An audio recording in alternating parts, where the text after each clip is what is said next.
Welcome to E360 TV, the live streaming and on-demand destination for influential voices and enlightened audiences. We offer trending, grassroots, and purpose-driven content across a diverse range of interests. E360 TV is more than just watching programs.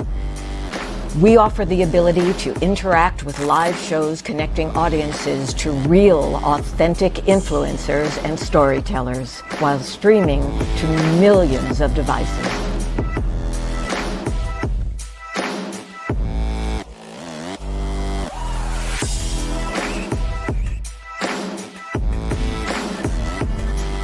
Real experiences. Raw conversations. One destination for it all. E360 TV.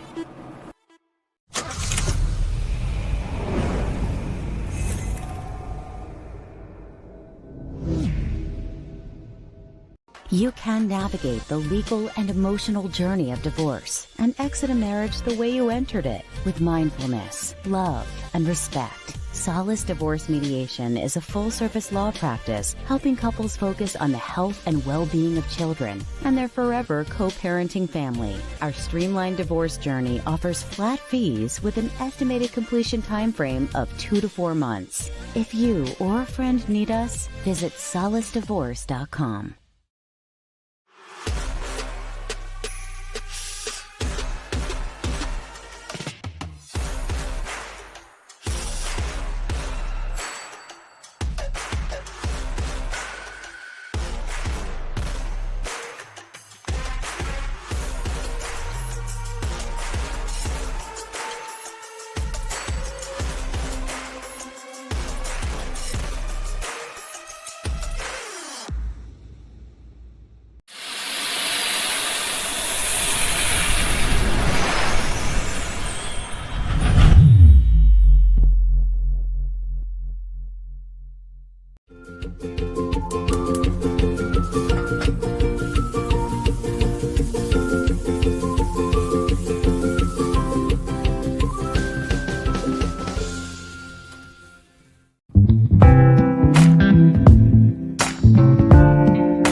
Good morning.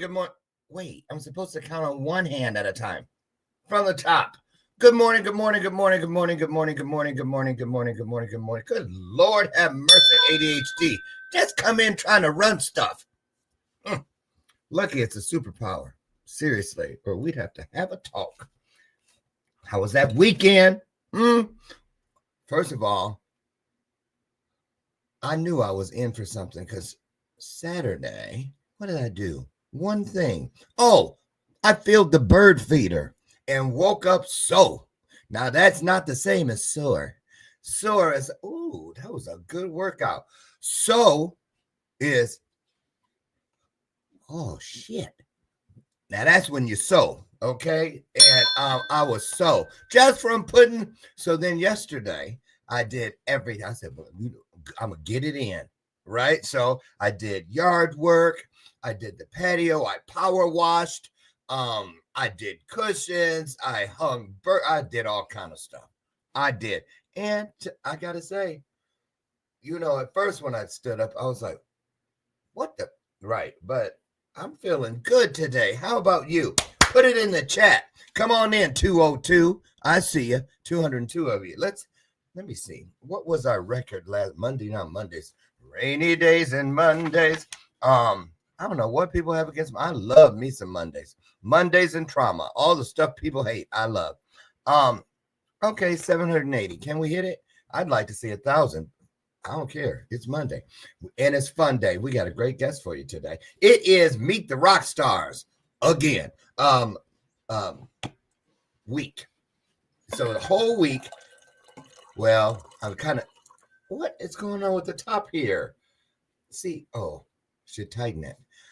Senior moment. See, that's another thing. When you start, who been messing with if somebody touch and it'd be you. Was that country? Anyway, it's let's just say it yourself. I was sure going to say, if Brian don't quit mixing up his tops with my tops, because he has these, but they have handles. And he got those because quit putting your coffee in mine. I don't drink coffee and it tastes like one time. I used it one time. I was like, okay, honey. And then what did he come home with last night? A honeydew melon left over from his friend Margaret. I was like, better than handing me a honeydew list, which I had just completed. He out there changing stuff, moving. That wind chime. What about it? Never mind. What? What's wrong with the... Well, for some reason, I was wondering what it would look like on that branch. I go get the ladder. I move it. I'm putting the ladder away. I'm halfway back to the garage. Well, honey, come here. Okay. Now that I look at it, I think you were right. You should. 10 years, going on 11. Ain't love grand? Yes, it is. And I love today's guest. You've heard me refer to her. If I was to have a daughter, I would have wanted her to be just like this person.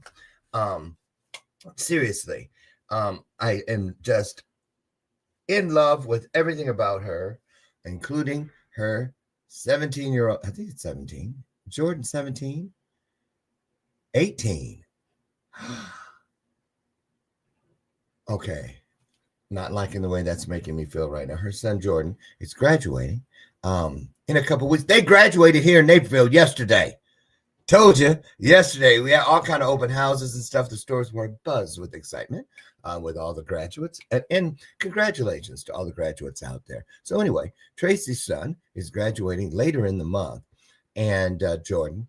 And when I met Tracie in New Jersey, my final live performance right before COVID hit, I was just on this young man. He's a special guy. He really is. And now I knew why very soon thereafter. Everybody at that table. I think Tracie's mom was there too. Tracie's mom was there. I need a reunion with her. Right. So anyway, Tracie, for years, y'all, I called her Tracie Ross. So if you say, didn't he have another, ain't that Tracie Ross? I wish she must have got married. Her name is Randolph. No, it always was, but for some reason, I'm going to meet Tracie Ross one of these days. I'm going to tell her about Tracie Randolph. That's what it is. I ain't crazy.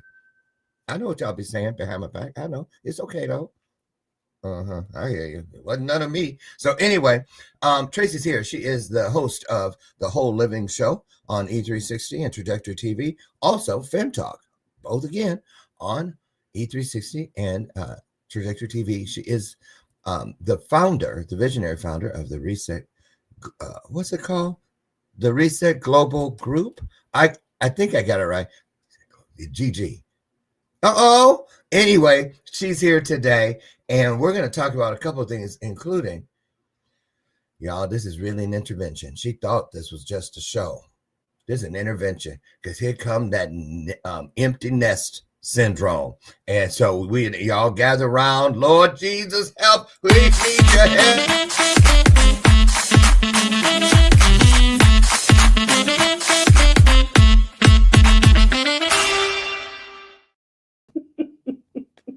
right. Good morning. Good Good morning. morning. You thought that I'm doing, look, where's Seam and them? They late. Everybody's supposed to be here.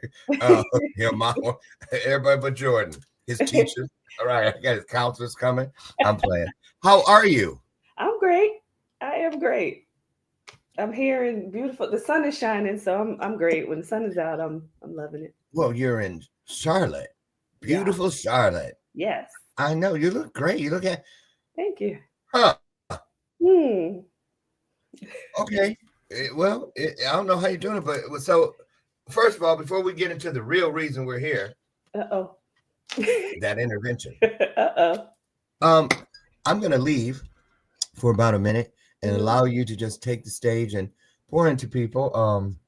It's not like a little, I don't read bios, but I like the guests to just, point a little bit towards what it is they do, but more importantly, what you wake up with on your spirit today.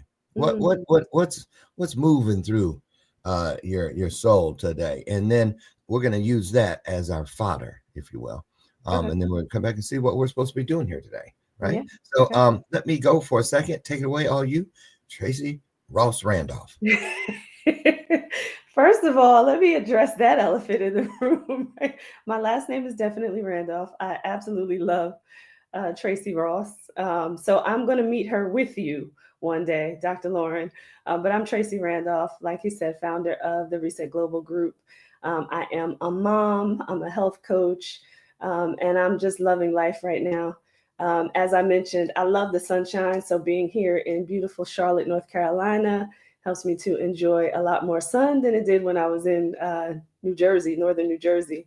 But I'm here today just to talk about a little bit about the Reset Global Group, because I am passionate about helping people highlight experiences and capturing those sweet moments, those very special moments that you wouldn't normally capture at your events, at your retreats, because you are out there impacting the world and you're doing things that are so meaningful and you're helping people, but you want to make sure that you capture those moments because you want them to live on in perpetuity.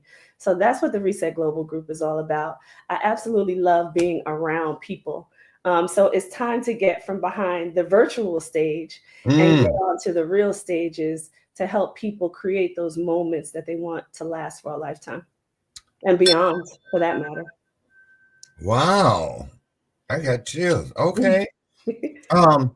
Now, let me say hello to my cousin from my biological family. Hello, Cretus. How are you doing? St. Louis, I believe, is the area. Am I right? Cousin Cretus, good to see you. Thank you for being here. And good morning to the rest of you. We're going to get to your names here in a bit. Okay, so how did it all begin for you? You went to college and majored in global reset management. No, no, very far away from global reset management, far away from media, for that matter. I majored in accounting and worked in accounting for. Wait, Oh, gosh. Would you say accountant? Yes. Numbers? Numbers, yes. I'll Numbers. be right back. I'm kidding. I just am not. Oh, I'm Well, not. yeah. So let me tell you about that too, because long stretch from what not a long stretch from what I'm doing now, because I do multiple things, but long stretch meaning, passion versus, what you feel like you need to do. And I actually set out to be an accountant because I was like, they're the last to go in a company. They always close out a company. So if things fall through for any business, right? Because I was trained and groomed to go to corporate America after going to college. And so I just figured it was stability, right? It was a stable job. And I would just be the last to go if a company folded. Let me ask about that. Mm-hmm. Because back when I was considering college, thinking I could really go, Mm-hmm. I mean, I could. I had the grades. I just didn't have the support being still in the system. But I never thought about corporate. I was like, I'm being, well, I guess that is corporate, because I was thinking NBC News. Mm-hmm. So that would be corporate. So when you were thinking corporate, did you see, I'm just curious about that, because I've got so many people who hate that they're in corporate. Were you attracted to a particular industry or company? Okay, because I was like, they must have seen something they liked. Because when they get in there, they come running out. Oh, like that scapegoat commercial. Have you seen that scapegoat commercial? And the goat comes in and screams. Have you seen it? I have not seen. Oh my God! Oh, it's so funny. Oh my God! And there's everybody in a company. Every company has a scapegoat, and one of your friends came here and said good morning. You ain't said nothing to me. Hey, Darshell. Ooh, she got one of the fancy last names. How you say it? Is it DeVos? Oh, see, I knew it wasn't. Darshell. I love that name too. She's an awesome person. Probably somebody that you should meet. We grew up together, so. Hello, Miss Stone. Yeah. Just a stone's throw away. We better get her up in here. So nice to see you. Good morning, Darshell. Where's she at in the world? Put it in the chat. She's in New Jersey. Oh, New Jersey. Okay, you had new in both of you. First New Jersey, now new. No, wait. Oh Lord, they're only ends. See, don't tell Brian about that. I told you he keeps a journal. Where senior moments of mine. I know he's going to try to get me put in a home one. Your Honor, on at 8:18 a.m. on 5/19/25, he got New Jersey and North. Wait. Yeah, New and North. North? No. You wait. New Jersey, and where are you now? North Carolina. You had it right. New and North. What I was trying to do? Lord, it just got worse. I was trying to connect it to the town. New Charlotte. North Charlotte. I'm in South Charlotte. I'm going to take a sip of my water. And I know what y'all secretly do. When people say they're taking a sip, they're secretly praying, and I'll take it. Please do. Please. Absolutely. So what company or industry? Because, seriously, a lot of people come running out of corporate America nowadays like the house is on fire. Can't let go of me. Right. So how long was it great? And then it started dipping, and before long you were saying this may not be for me. Talk to that if you could, because a lot of people deal with it. Well, I didn't wake up until I had a child, to be honest with you. I started off in retail and manufacturing, and then I went over to private equity accounting, which is like finance, investments for investment banks. And I loved that. I loved it when I started it because it was fast paced. It was always moving. It was never monotonous. It's constantly changing. So I loved it for a long time. But when I had my son, monotonous. How could you have been monotonous? And you just said it happened after you had a child. No, I said not monotonous. It wasn't monotonous. That industry was not monotonous. Right, but you couldn't have been monotonous if you had. You must have been with somebody. You had. No, not monogamous. Oh, sorry. Sorry, that was not a senior moment. That was just plain old public school. Okay, I knew what it was. I was trying to make up for that last one. As Brian would say, boo! I hate when he does that to me. But he will laugh at almost everything. But if it ain't landing, he'll give you a boo in a month. Okay, so you're in there, but you had a child. So what happened? When you say you had a child, I know a lot of things change when kids enter. And this is in line with our subtopic, empty nesting. So are you saying your purpose plan completely flipped and changed? Absolutely. Because I worked a lot. I spent a lot of hours there. I lived in New Jersey and worked in New York City. And I loved the whole vibe of New York City back then, pre-COVID. It was amazing. So to be young and working and thriving and being in New York City, it was a vibe. It was a whole vibe. But once I had Jordan, life changed. And what was important to me changed. And I wanted more time with him. And so as I continued to work in New York City and, doing that commute and trying to get home and back to him, it just became too much. So I said I needed a break. I got my break, which came in the wonderful form of breast cancer, right? But it was what I needed to to wake up. It's what I needed to wake up. Wait. Okay. See how she slipped that in? I had it way down the list. Good for you. So how old was your son when, so you have this child, he's little. Mm-hmm. How He old? was 3 at the time, 4. What was the first thing that went through your mind? Okay, you're in the doctor's office, I'm assuming, because they don't tell you that on the phone, do they? No, I was Yeah. I remember one time, real quick, the girl was calling me to come get my it was an eye appointment or something at the VA, and gonna call. She was a temp and was calling all these different appointments in for. They're gonna tell me, could you call us back? This is so and so from oncology, and I had labs done. Mm-hmm. I was like, why in the girl? It took me almost a week to call back to find out it was the wrong department. Yeah. Do you know how many things went through my head? I'm sure. I mean, everything from I learned every verse of the upper room. You know, I had made a list of who I was gonna have lunch with first when I got to heaven. Whitney Houston wasn't gone yet, so she would have been top of my list. I think it was who was it? I forget, but I had a list. Well, my point is how quickly that kind of news can take you down so many rabbit holes. So what went through your mind as the mother of a 3-year-old, just starting really your career? You're in the first wave of it. And now you have something like a cancer diagnosis. What was the first thing, and what was the drive home like? Yeah. First thing was Jordan, right? First thing that I thought about was him, because he was so panic?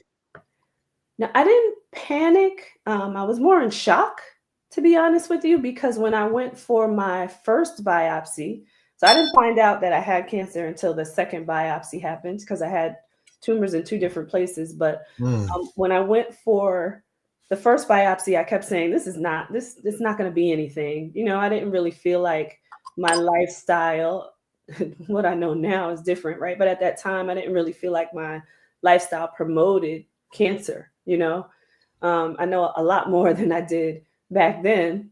I kept saying, this is not going to be real. So when I went in for the second biopsy, as I'm getting prepared for that biopsy, the doctor came in and they told me that the first one was cancerous.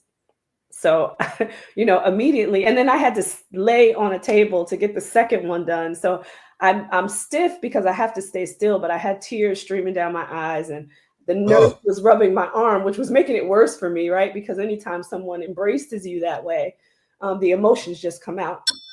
Excuse me. So I was just in shock, to be honest with you, because I kept saying, and I even told my mom that she didn't have to go back with me the second time because it wasn't going to be real, right? Because that's what I kept telling myself. It's not going to be anything major or anything detrimental. So you don't have to go with me the second time. It's fine.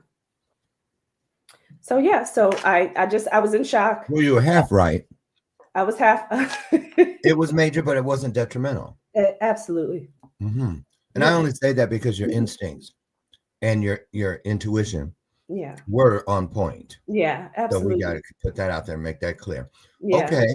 So to be honest with you, a month before I got my diagnosis, something that I wrote about in the book that we were in together at that event, pre-COVID, I talked about an experience that I had where God showed up in the midst of it was Hurricane Sandy in New Jersey at the time, and all these things were happening. And I was praying for this tree not to fall on my house or my neighbor's house. And I felt like there was a dome that came down over my house. Like I literally heard the dome come down and hit the ground. And I knew, okay, God, you're protecting me. I knew, okay, it's going to be fine. The next day I woke up, very small piece of our adjoining fence fell, nothing else, not the tree, because I was praying for this dead tree that was in her yard, and it was huge. That tree did not move. That tree is still standing today, by the way, but that tree did not move. It didn't come down on her house, not on mine. And I knew, like God was telling me, okay, I got you. I'm protecting you. You're going to be fine, because I was praying that night as everything was kind of roaring outside. So after the shock, right? Because I'm human, after the shock was over, I thought about that moment and I was like, it wasn't really about the storm. It was about the breast cancer. It was about what was coming. So I was like, God was telling me that I got you through all of it, through what was coming. So I really thought about that experience. So after the shock was over, I went to church the Sunday after I got the diagnosis and I laid everything on the altar. And I was like, God, this is yours. It's not mine. You just tell me what you want me to do with it. Yeah. Wow. That's an important piece, y'all. I remember when I first started doing that same thing. It was almost like I showed up to a set, a stage play or something, and I'm like, okay, where do you need me? Stand on the X. Where's my mark? Because it was my way of saying surrender. Yeah. I have no choice. Yeah. But it's so interesting when you finally surrender. Okay, okay, look, I don't want no smoke. What you need. Yeah. And one of the first things for myself was, I like the way surrender feels. Why did it take so much for me to get there? Yeah. I don't know what I was thinking, I really don't. But back to what was happening with you. I just wanted to say something. Did we freeze? No, I wanted to add, I wanted to say something here, a little bit of a sidebar, but Sure. You definitely reminded me of that surrender. And that quote is on my board. But when we went to speak in St. Louis and you gave me those words, you said, through me, not from me. To me, that was surrender, right? When I started to speak. And it gave me a different perspective on getting out and getting on stage and being able to speak, because it was like, it wasn't really about me and what I had to say. And if I surrendered, everything would come out the way it was supposed to. So that moment, and even me speaking on stage at that time in St. Louis, was very different than anything else that I had ever done before that, virtually, on stage, because it allowed me to surrender. You reminded me of that surrender in that moment. And I feel like, for me, it was one of the best speeches that I did because I let go. I just wanted I remember. to say that. Yeah. Yes. And thank you for bringing that in, because I remember working with you, because Tracie and I worked together in coaching, in the coaching space. And we did that before your shows began. How long have we been? Since 2020, right? That was the beginning of 2020. So 5 years now. 2020, so 5 years, yeah. 5 years, yeah. Because Jordan and I were talking about this when we were at your house. I think he was 12. Yeah. That's so funny, because we were laughing. I was like, your legs look like this, right? He was so little. He was so little. Yeah. Right. Now he's a grown man. Oh my goodness. Oh. So let's go to, because what I love about these types of stories is that it's dual. It's what we have available to reach for when we're in those storms. Because I wrote it down when you were saying, see, look at this. Just look at how God is.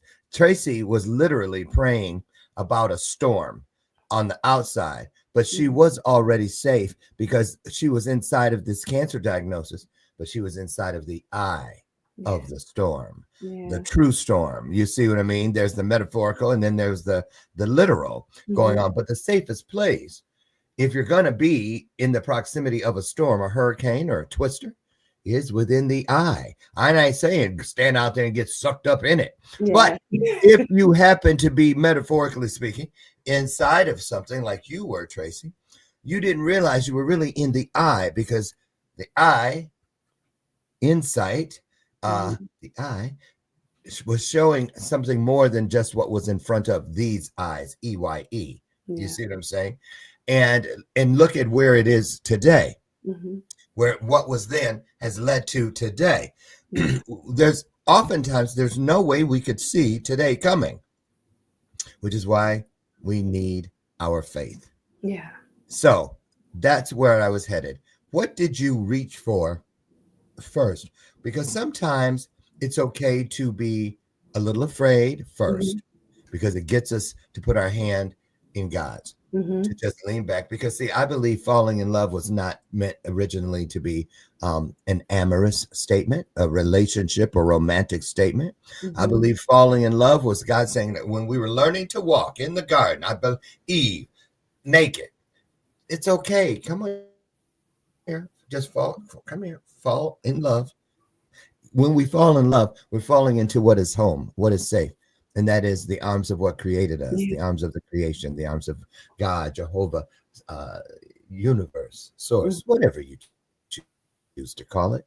And so and you mentioned that you'd gone to church, so you're a believer. At least you were then. A lot of people get angry at their higher power when something like this comes along, especially how you gonna give me a son in one breath, a baby, and put me in charge of him? I'm doing this thing pretty much alone. You know, I have my support system, but then this, what kind of conversation how did you take it? You laid everything on the altar that one day. Let's go there. I wasn't angry. And I wasn't angry because of the experience in the storm, the literal storm, right? That happened the month before. So I really recognized once the shock was over, because yes, I was initially scared. I was crying, but what I did know is to get on my knees, right? And pray. So even before I surrendered it on the altar, when I got home, and I got to go back a little bit, because when I got in the car, my cousin called me. And she had always called me in these moments where I just needed somebody to just reach out and touch me. And she said, reach out and touch somebody's hand. Hold on. I'm not cray-cray. It was her channeling through me. Yeah. Make this world a better place if you can. Okay, go ahead. So she reaches out and touches you in these special moments. Now, just so you guys know, when that happens, that's not arbitrary. That's not luck. That's a divine moment. Because show is strange. Every time I'm thinking about you, show it weird how when weirdly wonderful, strangely mystical. Yeah. See, that's what's happening. The God moment. Go ahead. So she calls. Yep, she called, and I was in the car. I had just walked out of the building, the hospital, the breast center, and I was in the car, and she called. And I broke down with her on the phone, but then she said, just breathe. She said, just breathe. And that's what I did. And then I thought about that moment in the storm. And then I went home and just immediately got on my knees, and I was bawling, crying. Like, let's be real, I was human. Yep, I was scared. I was in shock, and I just bawled, and I just laid it all out there, right? And then like I said, when I went to the altar on Sunday, the Sunday after, and just surrendered it all. But I wasn't like angry, because I really thought about that moment where God was saying, I have you, I've got you. And I was raised in church my whole life. And I knew, like, okay, something significant is going to come from this. Like, this is meant for something. And he didn't bring me here, and he didn't show me that experience just to take me out. And I never feel like, oh, it's over. Like, that's never my demeanor or attitude about anything like that. It's over. That is just one thing. Yeah. So I just felt like, okay, God, show me what you want me to do with this. After I let it all out. Now I'm gonna say I bawled. I was on my knees, and I was crying my eyes out. But after that was over. Well, there it is. Yeah. Those of us that come from a Christian background, most of us, there was a little song. Remember, my grandmama loved this one. I surrender all. I surrender all. Yeah. All to thee. Right. My was Blessed Savior. Blessed Savior. Yes. I'll get it a clip. Yes. But I surrender all. You just say, you know what? Yeah. Because I believe it's an ask and answer. Free will. So when you laid it down, you know, and you heard God say, I got you. All he's waiting on is for us to say, okay, you laid it down. Now just trust me. Yeah. Just trust me. And once you do, you hear and he answers, I got you. And you say, I trust you. Click. It is no longer like when you tie a shoestring. You can tie a shoestring and 10 minutes later it done came loose. And all day long, everybody's having, what is with you till you tie a double knot?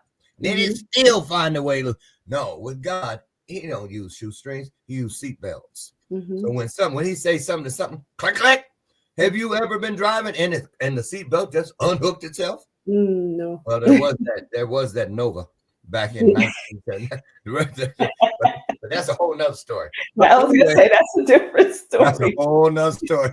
It involves some Boone's Farm tickle pink. Y'all don't remember that. See, listen, let's go to so now you're inside of the process. Because here's the part, y'all don't know this. See, some people, okay, here's how I'm bring this in. So did you lose all your hair? No. I Why not? decided, well, through all of the answers, right, and what I was supposed to do here, I decided to go the route of having the surgery so that I wouldn't have to do chemotherapies, that I wouldn't have to do radiation. So I did a mastectomy because I wanted it just done. Um, and those were the decisions that I needed to make then. And those were the decisions that I needed to make in order for me to help someone else later. Honestly, um, most people don't go that route because they want to preserve their breasts. But I It's decided, like a limb. yeah, They say, I yeah, mean, I'm not now. A lot of people, I don't think women, maybe, but not so much. But hmm men hmm think, "What's that?" It's just like saying you're gonna take your ear off, or can we have an eye? No, hmm let me just have half a nose. hmm No, um, but because a lot of people mistakenly think that women, it's all the way they look or something, but it's not. hmm Okay, so you But I did struggle with that initially because okay? it's a part of you. You feel like it's a part of your womanhood. And it doesn't It make you a is woman. It is, but it's not, right? It okay, doesn't make you a woman. It doesn't right? shape you into the woman that you're supposed to be. And it really is about more about the physical than it is about really your womanhood. So I but I struggled with it at first, but that was my decision and that was the right decision for me at the time. I know a lot more about the body, the human body, and a lot of things, a lot of modalities that you can do to preserve your health now. But it was meant for me to go that route in order How for did me you to. get to that decision? What I'm getting at is because it Mhm, was the pinnacle mhm, of the entire experience. mhm, Because it was a bit would have went one direction with a yeah, different choice than the one you made. yeah. So was this a co-decision? Did you count on your higher power to lead? How did you do it? Did you do it basically through research? How much was it? This just feels like what I should do, your Mhm, intuition, your instinct, because mhm, you're getting all kinds, I would assume anyway, all kinds of feedback from people that have mhm, gone through it, people who know people who have gone through it, people that work in the industry, um, people who love you and are afraid. mhm. How much of what did you use as your compass? I didn't consult any outside sources. I heard what the doctors had to say, of course, but I didn't consult or ask anyone what they thought about my decision. I did it. I made it with him, and I settled on it, and that was it for me. And because I was doing a lot of research about um, chemotherapy and Mhm. radiation, and that it made my decision, easier. But that was me and God. I didn't consult my family on what I should do. I just told them what I was gonna do. So, and you're a young woman, Hmm or you still are. So hmm then, um, did you were you worried about any aspect? What will this do for me as I move forward in my life romantically? hmm Will I be ashamed? hmm What about when I go to the beach? What about, you know what I'm saying? How Yeah. much, how, Yeah, that definitely played a part. So like I said before, right? I did think about my womanhood, so to speak, right? And it definitely made me think about, well, because I wasn't married, right? So when I'm in a relationship, like how will that person feel about, because it looks different. Do you Right. feel like disfigured? Or, Mm-hmm. oh, don't look at did. me. I did. How come you don't want to turn the lights on? Mm-hmm. Right. Why you always run? Mm-hmm. How come we can't take a shower? All kinds of little things. Yeah. I did. It would seem to me it's almost like, when if first time you bought, let's say, a white car, Mm-hmm. all of a sudden you notice all the white cars. Mm-hmm. Everybody got a white. All these white cars come from certain Mm-hmm. things you don't realize. Like, if you can't use a certain arm, you don't realize it till it's in a sling. Dang, I use this board for everything. Yeah. So, okay. So you're moving through. When did it shift to warrior, victorious? Was it when you got you're clear, or was it before? Because you did say, I knew this wasn't something detrimental. Yeah, I think the warrior clicked in pretty quickly after the surrender, because I just went into research mode. I'm going to find out everything that I need to find out. I'm going to figure out like what's best for my body, and because I couldn't really understand why it happened, but that wasn't really for me to know, right? We really don't know those things. So I just started researching, well, what can I do differently going forward? And how can I make a difference for somebody else going forward? Because what I did do was I joined a support group at my hospital, and every time, like every week, new women. It's like always somebody new coming in with the diagnosis. So I just went into research mode because I was like, how am I gonna help somebody else through this? And then it happened that someone in my extended family, not too long after me, got it. Someone that I worked with, not too long after me, got it. A girlfriend of mine who's a friend through my cousin, she got it. So it was like I was there to help these other women in my life and to share what I knew and what I found out. Look at there. The word came out while I was writing it. Share. See that I was writing it, came out of your mouth. Here's the download I was receiving, which started this on the paper. S was the letter. First came surrender. As soon as you surrendered, you started seeking. You started the research. So surrender led to the seeking, which is a promise attached. When we seek, you're going to find. Which led to what you found, which was your salvation. And then after your salvation, that restored everything within your sanctuary, which is where you keep everything that you protect and that you revere and that is between, and now you know God in a way you never knew him, and he knows you in the way he's always known you, but it's different because now you're there with him. And then you can't help but share it like you're doing right now. And you've done it how many times since then? Now, and when I think about, that's the alchemist all day, every day for me. When it says, if you miss your blessing, it will serve as your curse. And sometimes it's not in that order. Sometimes you think you've been cursed, but then when you really get, like my thing with the 22 mothers, once I took off the robe of shame, which I chose from all the different robes that were available, I chose that one. But when I unchose it, revoked its invitation, which I didn't get to shame until after blame. That's why I asked about the angry part. I was angry for so long. I couldn't even, I had to get to the shame because that was on me.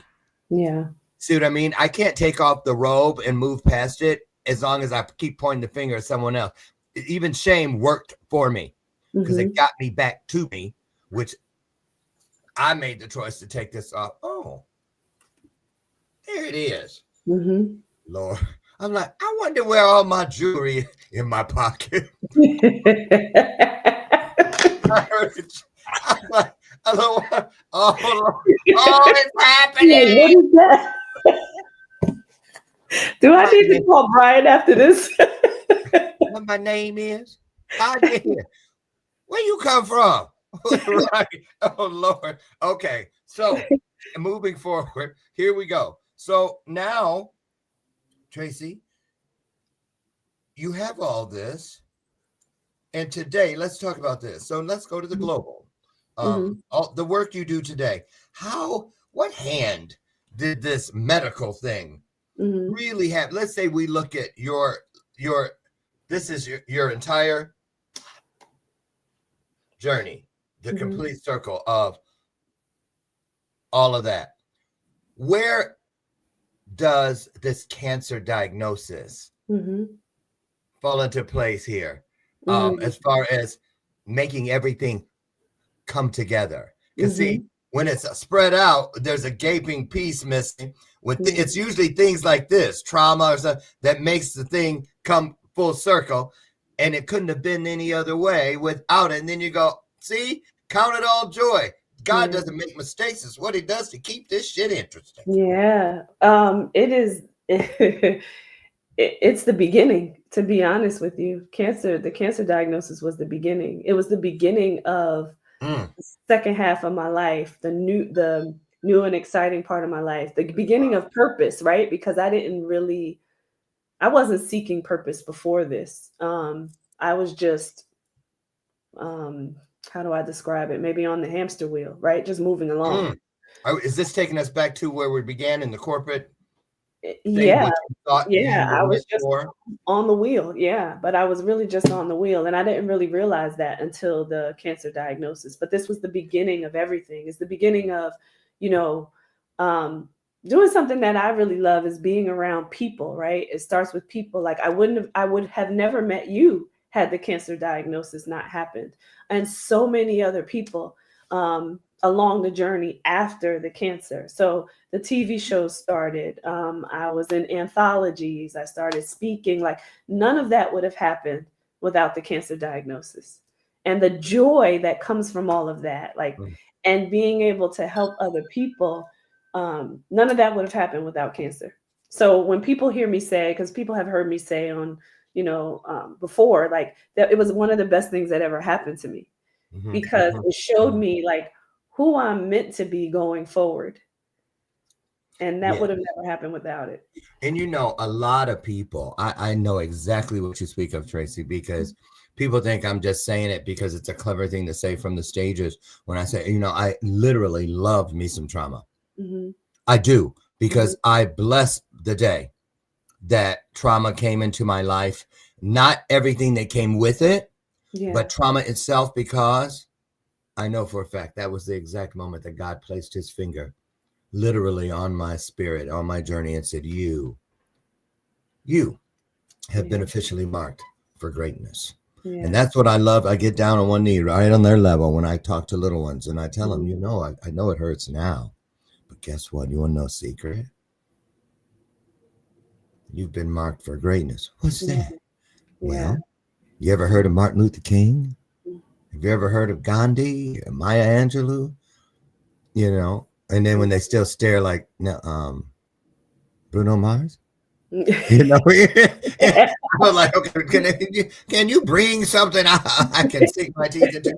So I can identify with. Yes, and I can identify with. So what would you say to a person who today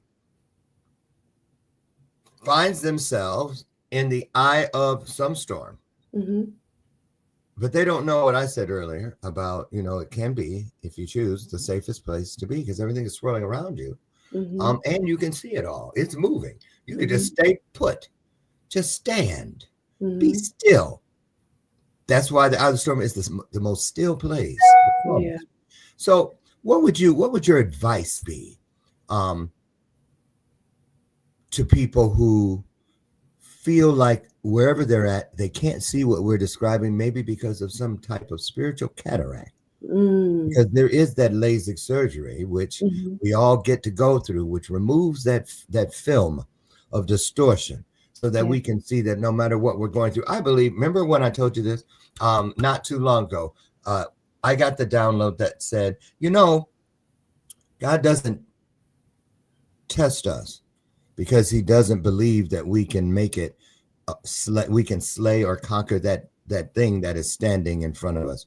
He tests us to push us into the literal real self-realization that we've already conquered whatever is standing in front of us, that we had that power. All we need to do is speak it into existence, call it forth. And see, did you name it? did you speak directly to, did you, because some people won't even say the word, the C, the big C. They're scared to even say the word. Yeah. Talk about that. Your dominion. Yeah. Right. Do you feel today? Because I've heard you say you healed yourself. And I've heard other people say that. Talk about that as we wrap this up. Yeah. We got 5 minutes. Talk Yeah. about that. The power of, I believe what you did was the same as Lazarus. Move that out of the way. Only proper now. Come forth. Single syllables. Leave him, unclean spirit. Single syllables. Peace. Get in here. Be still to the chaos. They obeyed. Single syllable words. It is possible. It is available. So talk about that. Yeah. When you said it, did you know what you were doing? In a way, yeah, because I just always went back to that experience, right? And that was my reminder that God is always there, and that I don't have to worry. I just have to stay on the path that He's put me on. And I didn't always know where I was going, right, on that path, but just to keep going though. And He's always had that. He's always put that spirit in me to keep going, to trust and move, and move. And that's not always easy, right? So I don't say that lightly when I'm talking here, because I don't want people to think that it's so easy. But the one thing that I've said since I was 8 years old is, you won't rob me of my joy. And I know that God is ever present. So I think about that when I'm in these challenges, and I rejoice even in the challenges. And I praise Him for the challenges. And that's what really gets me through, first and foremost. And then into that intellectual state to say, okay, now what is it that I can do as His child here on earth to make things better for myself and for the people around me? And that's when I just continue to keep going. But I rejoice always. I rejoice always. Like, if you have seen me, like, I have gospel music playing all the time. It's in my car. It's in my house. I'm always like, I noticed that when I was sitting at the table at your house, you were in the living room, but it was like I wasn't even there. Like, oh, Tracie putting on a little mini concert over there in the kitchen. I'm just sit here and enjoy it. Yeah. And before you know it, I was folded into the batter. Yeah. And yes. And I was rejoicing right alongside you. Yeah. So that's what it is for me first, right? And it doesn't take away fear. It doesn't. And I was explaining this to Jordan the other day. I'm like, do it scared, have faith and do it scared, because you have to move through the fear. Like, you're going to be scared, and you're going to be scared until you get it. And then you're going to go on to the next thing, and you're going to be scared again. So just do it scared. So that's what I think about. That sounds like a keynote. Do it scared. Yeah. Just do it. Yeah. Just do it. Yeah. I look at relationships in a way probably differently than most people, because I've had so many. I mean, people say, well, we all have. Yeah, well, when I say that, I go back to, I remember one time out of the years in the system, I had 5 homes over 7 days. 5 different homes, which are 5 different neighborhoods, which are 5 different bedrooms, 5 different schools, 5 different sets of everything that comes with life. Wow. And that was one of the most profound lessons/blessings I think I've ever had in my journey, because I was forced to just be still and to just surrender and just stay in the back seat and just look at the view through the windows. Instead of staring behind me, I started looking in front of me and trusting the driver. Yeah. And when the door, and then I realized the more I trusted the driver, where I couldn't see the driver, all of a sudden, first I saw a chauffeur's cap. Then I saw the outfit. Then I was like, well, wait a minute. Then everything around me, it changed from a prison truck or whatever to a limousine. And that's when I realized who I was in cahoots with. Yeah. I was in cahoots with the greatest, which makes me a dominion heir of the greatest, which means no wonder I'm in the back of this limo. I am royalty, right? I am a son of the king. That is right. That is right. And so if you, when you, should you choose, and those are the options. If you, when you, should you choose to believe that everything is working for you, guess what? It is in that moment that it will all work for you. Just know this: anything in your world that is real to you makes it real, period. Deal with it. Name it. Don't let things move around in your world unattended, unnamed, and unacknowledged. Yeah. If it does not serve you, then name it and command it to go. You must do this. And that's what you did with something as big as cancer. See, blessings, healing, miracles, all the things in this world that we can only touch because they are places: love, faith, compassion, empathy, joy. None of them come in pints, quarts, or gallons. And all of them, every single one of them, have the ability to leave with us when we go to what is next. But all these things that we focus on, which is why you transitioned from corporate, because it was all about things, but you, Jordan, made you feel what was important. And you're like, no, I choose this. Now those go with us.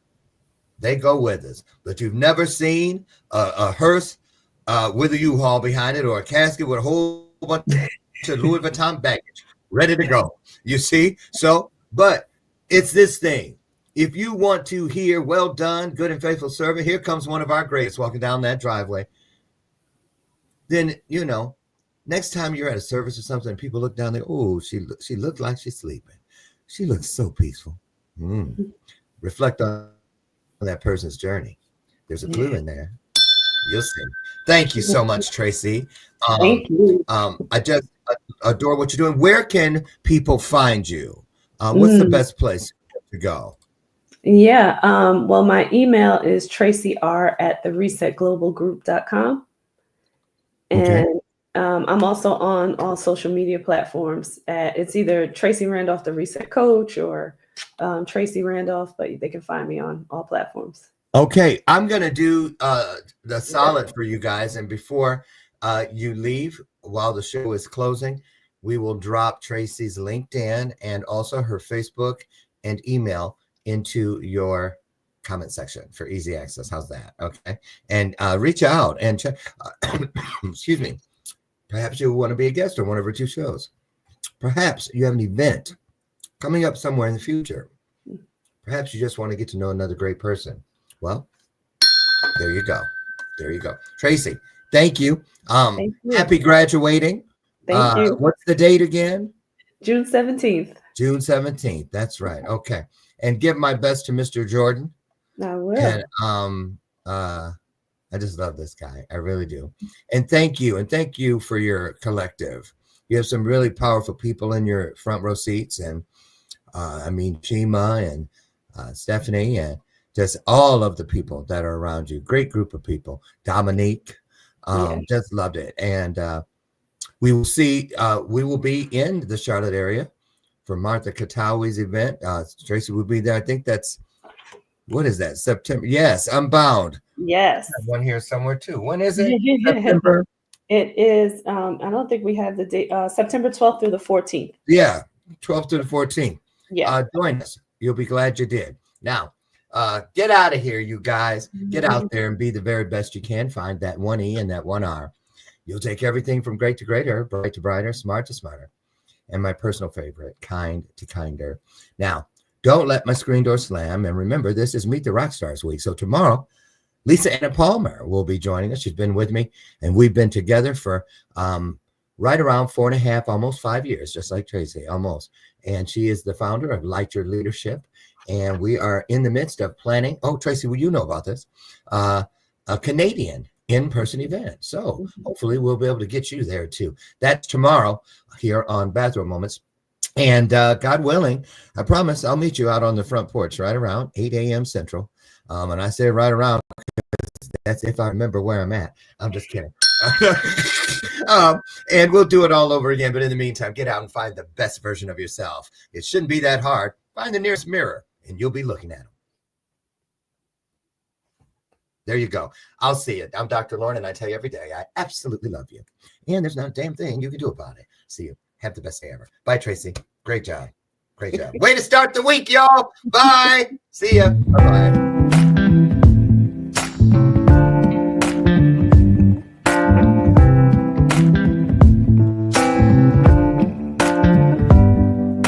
Show me your soul.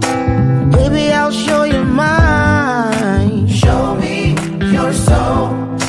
Honey, it's way past time. How expensive do I have to be? Need I spell it out before you get it, baby? Show me your soul.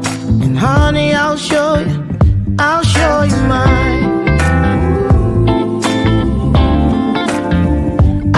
you mine.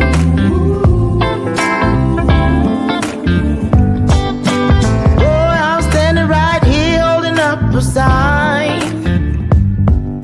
shamelessly displaying my state of mind.